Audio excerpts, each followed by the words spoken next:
नमस्कार दोस्तों, मैं वीरेंद्र राजवीरू।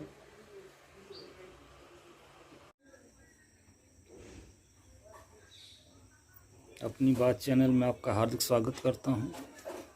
दोस्तों, आज है 1 दिसंबर। आप सोच रहे होंगे 1 दिसंबर है तो आज क्या है। कुछ लोगों को पता होगा, लेकिन बहुत सारे लोगों को ये मालूम नहीं होगा कि आज 1 दिसंबर को विश्व एड्स दिवस मनाया जाता है। एड्स या यूँ कहें कि HIV एड्स, जो दुनिया की सबसे घातक बीमारी है। अभी तक इस बीमारी का पूरी तरह से इलाज करने के लिए कोई दवा या कोई वैक्सीन, टीका विकसित नहीं किया जा सका है। तो आज हम बात करेंगे इस बीमारी से बचने के लिए। बहुत सारे लोगों को पता होगा कि संक्रमित व्यक्ति के द्वारा यूज की गई सिरेंज आदि को लगाने से बचना चाहिए। जैसा कि हम सब देखते हैं कि मेडिकल में जाने पे एक समय था कि डॉक्टर एक ही सिरिंज से कई मरीजों को इंजेक्शन, टीका लगाया करते थे। लेकिन जब से इस बीमारी के बारे में दुनिया को जानकारी हुई, अब डॉक्टर नई सिरिंज का उपयोग करते हैं। साथ ही दोस्तों, ये कोई बीमारी ऐसी नहीं है कि इसका एक ही लक्षण है। आसान शब्दों में कहे तो यह बीमारी सभी बीमारियों की जड़ है। आपको जो भी बीमारी होती है, उससे लड़ने की जो शरीर में क्षमता होती है, प्रतिरोधक क्षमता होती है, उस चीज़ को HIV एड्स बीमारी जो है बहुत कम कर देती है। हमारे अंदर जो रोग से लड़ने की प्रतिरोधक क्षमता होती है, HIV एड्स बीमारी उसी क्षमता को ही ख़त्म कर देती है। इसलिए व्यक्ति को जो भी बीमारी या इन्फेक्शन कुछ होता है, वो जल्दी ठीक नहीं होता है। तो इस वीडियो में हम इस बीमारी के बारे में बहुत कुछ डिटेल से बात नहीं करेंगे, क्योंकि अगर इसको डिटेल से समझने या बात करने लगेंगे तो वीडियो काफ़ी लंबी हो जाएगी। तो संक्षेप में इसके इतिहास पे थोड़ा नज़र डाल लेते हैं। यह बीमारी 1960-70 के दशक में अफ्रीका में पाई गई। 1980-82 के दौर में यूरोप के कंट्री, अमेरिका, इंग्लैंड आदि देशों में मालूम हुई। उसके बाद भारत में ये बीमारी 1985-86 में चेन्नई, तमिलनाडु में कुछ सेक्स वर्कर महिलाओं में जांच के दौरान पाई गई। बात करें अपने देश भारत की, तो भारत में पूर्वोत्तर राज्यों में HIV एड्स के मरीजों की संख्या सबसे ज़्यादा है और हर साल लगभग 5 से 6 हज़ार नए मरीजों की बढ़ोतरी होती है। भारत में वर्तमान समय में लगभग 24-25 लाख लोग HIV एड्स से प्रभावित हैं। उसके बाद पूरी दुनिया में एक समय ऐसा था कि इस बीमारी को लेके लोग काफ़ी डरे हुए थे, काफ़ी भयभीत भी थे। एक समय था कि इस बीमारी का काफ़ी बोलबाला था। अभी आपने देखा कि कोरोना जैसी घातक बीमारी, संक्रमण से फैलने वाली बीमारी आई, लेकिन डॉक्टरों ने, वैज्ञानिकों ने इसका टीका विकसित कर लिया। लेकिन HIV एड्स ऐसी बीमारी है कि आज तक वैज्ञानिकों ने भी इसका टीका नहीं बना पाए।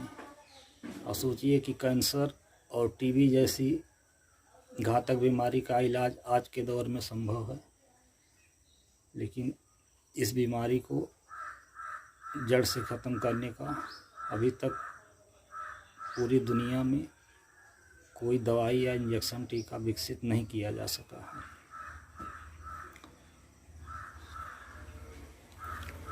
ज़्यादातर हम लोग देखते हैं कि लोग बात करते हैं कि एड्स से बचने के लिए असुरक्षित यौन संबंध नहीं करना चाहिए, प्रयोग की हुई सिरिंज या नीडल सुई का उपयोग नहीं करना चाहिए। बस लोगों में यही 2-4 बातें सुनने को जानने को मिलती हैं। लेकिन मैं अपने आसपास ग्रामीण परिवेश में देखता हूँ एक चीज़। दोस्तों, मैंने अपने आसपास ग्रामीण क्षेत्रों में देखा है, कुछ महिलाएं गांव में आती हैं। हमारे क्षेत्र में गांव में उनको नटिन बोला जाता है। आपके एरिया में गांव शहर में क्या बोलते हैं मालूम नहीं, कमेंट करके बताना।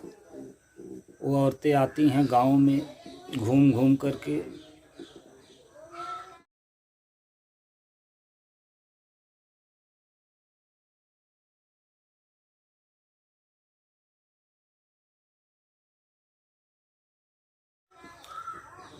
महिलाएं